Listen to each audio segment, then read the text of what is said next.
And now we will move forward to Mr. Alan Sayler, Senior Food Consulting Services for EAS Consulting Group, our partner for FDA issues, who will be presenting the basic steps that a Greek company should follow in order to successfully export food and other products to the US market. Alan, the floor is yours. Thank you very much, Indina. Is my audio coming through? Dina, can you hear me? Yeah, of course, everything's great. We can already see your presentation. Excellent. Thank you so much. I want to thank everyone. I was able to be with you in person last year. That was an outstanding experience to get to know you better and understand the interests of the companies that are members of the American Hellenic Chamber of Commerce. What my role is today in a few minutes is to try to convince you, and I did last year, try on the same topic, to show you that it is not very difficult to export products to the US. And I am going to focus on the FDA part of it. I know there's trade related to customs and border protection and tariffs, possibly things like that. I am not going to focus on that. Others would be more comfortable and better equipped. But with that, I would just like to say that EAS has been around for 40 years. We are a consulting company just outside of Washington, D.C. Once the COVID situation changes, if you happen to find yourselves in the Washington, D.C. area, we would love to have you let us know and come and visit us. This is the office that is not being used right now, as many of your offices might be. But we are still working and doing quite a bit of consulting business. I'd like to talk a little about imports. First of all, set the stage. As you can see, the imports of food products in the United States continues to go up. I'm not going to focus on the data. This presentation will be available, and you can certainly look at it in more detail. I'm going to hit the high points of most of the slides. The demand, as I heard from previous presenters, Americans love new ideas, new foods, things that are different than what they're used to. In some countries and societies, that's not true, but in the United States, if you have something new and can demonstrate its value, particularly its nutritional value, you're probably going to be a success. While the imports have gone up, the sampling at the ports of entry by FDA, as you can see, through 2020 have gone down. Part of this is that FDA did have some restrictions on its inspection staff at the ports of entry, and so more foods were going through without examination or without sampling. But surprisingly, the number that were sampled has not gone down that much. The ones that were examined has gone down because that required a physical presence. And sampling also in the United States can be done by FDA or can be done by private labs. And EAS, what is different this year than last year, is we are now working with certified laboratories. They have offices and laboratories on the East Coast, the West Coast, and in Chicago, as well as Canada. And they do a lot of work with sampling imports on behalf of importers to prove to FDA the product is safe. Okay, the refusals, the number of refusals, and I'm sorry about the bottom. I took this from FDA and I didn't have any way to add, but please understand that the far right, the 577, is the fiscal year refusals starting in October of 2020. Obviously, the year is just starting, so the number is quite low. But if you look at the prior one, 55,000 refusals in fiscal year 2020 versus 7,300, almost 7,400 in 2019, you can see that the number of refusals has gone down. That may very well be because there's been less reviews at the ports of entry. I can assure you that probably will not continue. Where have the refusals come from? I know it's hard to find Greece, but I can assure you that based on my geography, and yes, I'm an American, and I hope my geography understanding is better than most Americans, we can see that the number of refusals from Greece is in the lower part of the color category, so that is a good sign. Exports to the US from Greece, which is on the right side, is more important than the left side. I put the left side in for your reference. let's just say that in 2018, which is somewhat ancient history, the U.S. imported almost $500 million worth of goods from Greece that were foods, with these listed being the top ones. Now let's talk a little about the FDA requirements to import a food. One of the things, I just got a question this morning I want to share with you from a European, not a Greek company, was that we comply with the EU regulations, with our EU member country regulations, and we are ISO certified. So therefore, that should meet all of the requirements that FDA has. I can assure you that is not the case. It's not that the EU requirements or the ISO requirements or the individual country requirements aren't good. They are good, but they do not meet the US requirements. And that's because of a 2011 law called the Food Safety Modernization Act, put a bunch of new regulations in place. The last one being, or pretty much the last one being, the Foreign Supplier Verification Program, which is the program you want to be most knowledgeable about. So what are the 6 simple steps? And this is somewhat of a repeat from last year, but I think it's worth repeating. And that is, you need to have an FSVP, which is Foreign Supplier Verification Program, an FSVP importer office in the US. The office doesn't have to register or be licensed or get anybody's approval. It can be somebody's living room, somebody's garage, somebody's basement. It can be your broker if they want to do it, but it must be located in the US, and there must be somebody there if FDA decides to inspect the office. Now, the product does not need to be at the FSVP importer's office. You can have that product sitting in a warehouse 2,000 miles away in the United States. What the FSVP importer must have is interest in the product. So, for instance, you could not hire EAS to be the FSVP importer because we don't really have an interest in the product other than we'd like it to be successfully imported. You also have to hire a private U.S. customs agent. Now that has to do with the trade paperwork. I'm looking at number 2.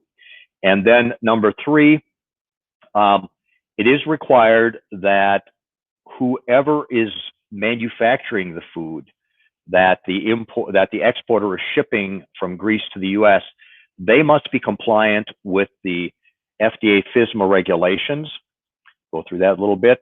The labeling, believe it or not, labeling is the most likely reason a food product will not get into the U.S. We have seen food labels where there have been no English. We have seen food labels that have some English and some Chinese or Indian or some other language. And as soon as FDA sees that at the port of entry, they are going to hold it until they can review labeling. And you never want your product held. So we do a lot of labeling work. And then you need a U.S. agent, and we do this work, to register the manufacturer, not the FSVP importer here in the U.S., but the Greek manufacturer must be registered with FDA. We do that work. So for step 1, to repeat really quick, because I know we're running a little behind time, is that the FSVP importer must have an office in the U.S. There must be somebody there. You must have a DUNS number, which is required. And I'm sure all of you, if you're exporting to the U.S., you already have that. DUNS number is easy to obtain. If you need assistance, EAS can help you get that number.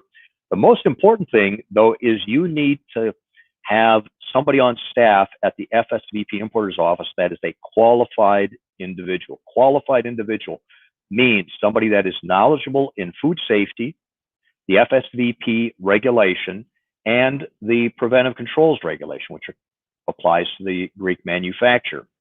We do that work. The qualified individual for the FSVP importer can be an employee or can be contracted. We provide this service under contract, and this person has to gather a lot of information about the manufacturer and the product in order to approve the manufacturer. FDA, when they come to inspect the FSVP importer, wants to see all of that documentation.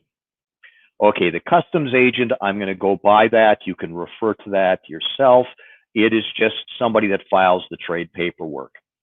The step 3 is that the manufacturer in Greece must comply with the FDA preventive controls for human foods. The fact that the manufacturer complies with ISO or the Greek country requirements or the EU directives is not enough. It must comply with the US food safety regulations on preventive controls if you're going to make it into the US. And once FDA starts doing foreign inspections, there's a possibility that some manufacturers in Greece will see FDA inspectors. Of course, they're not doing that now and haven't been for almost 6 or 7 months, or maybe longer. Okay, the next thing is labeling, and I think that the important part I've already said. In July of 2020, the US went through some updates of its labeling requirements for all foods. This was announced about 3 years before that, so everybody was making changes as their labels ran out and they had to print new ones. It's very important that you have the current requirements for labels, including nutrition facts, claims. I know we had some people from the Natural Products Association, and we also had people that were representing the Specialty Foods Association. And sometimes these kinds of products, the manufacturers want to make claims, and you have to be very careful what those claims are. We have a full team that can look at that. Finally, the qualified individual, as I mentioned earlier, I've kind of said all of this. There are really two types of FSVP importers. One that is called a very small importer, because all the food that it imports into the US is less than $1 million a year over the last 3 years. If you are a very small, or if you are working with a company that is a very small FSVP importer, the documents that they have to assemble for your food are very limited, only a few letters and maybe an FDA form. If you are not a very small importer, then those documents become much more substantial. We provide that service, a qualified individual service, whether it's for a very small FSVP importer or a normal one. And finally, you have to have an agent that, if you aren't the manufacturer and you buy the product from a Greek manufacturer to export, you have to be sure that Greek manufacturer is registered with FDA. And they cannot register themselves. They have to have someone located in the US act as their US agent to register the manufacturer with FDA. We do that.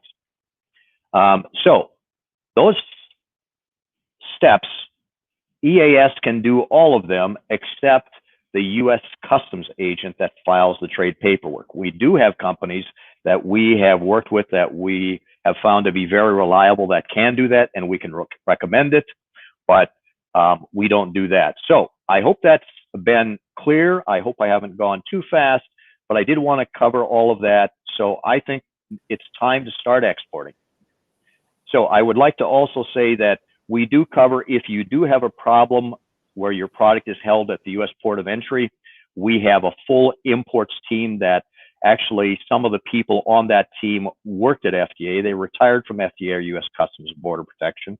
And so there are many reasons why products get held at the border, and this slide contains some of them. I won't go over the details, but also if you find that the manufacturer is on the FDA red list, or let's say a product, we see this shrimp from Vietnam and Indonesia are pretty much on a high alert list by FDA. And the only way you can get shrimp from Indonesia or from Vietnam into the US is if you get your company on a green list. Usually when you're on a list with FDA, that's not a good thing, but the green list is a good thing. We can help you get off the red list or get on the green list, and I'll bypass the yellow list for now. So Dina, I have ended my presentation and I can take questions if there's time. Thank you. Thank you very much, Alan, for your presentation. I think it was quite simple, and it will also be uploaded to our website, so it will be easily accessible. I would like also to mention here that we are currently under the renewal period for the FDA registration. So all food facilities should renew their registrations until December 31, 2020. And of course, Trade USA and DAS Consulting can help you in that. And we do have a question that says, if I purchase various food products from locations outside of Greece and then assemble them in Greece and export these to the US, can I list Greece as the country of origin? That's a very good question, Dina. Thank you. The word that we have to understand is substantial transformation. Substantial transformation means when you take various ingredients and you assemble them, manufacture them, cook them, package them, and these ingredients came from all over Europe or maybe outside of Europe. But if you assemble them and you manufacture them and you package them in Greece, then that is a product of Greece, and the country of origin would be Greece. If all you're doing is taking a product that is already in a finished container and you're relabeling it, but you're not doing anything else with it, you're relabeling it so it has the right US labels on it, and then you're putting it in boxes and pallets and shipping it to the US, in that case, there is no substantial transformation. The product didn't change. All that changed was the labeling. The package did not change. So there is no substantial transformation. In that case, the product would have a country of origin wherever it came from before you relabeled it. Okay, thank you very much, and thank you for being here today with us, and your time devoted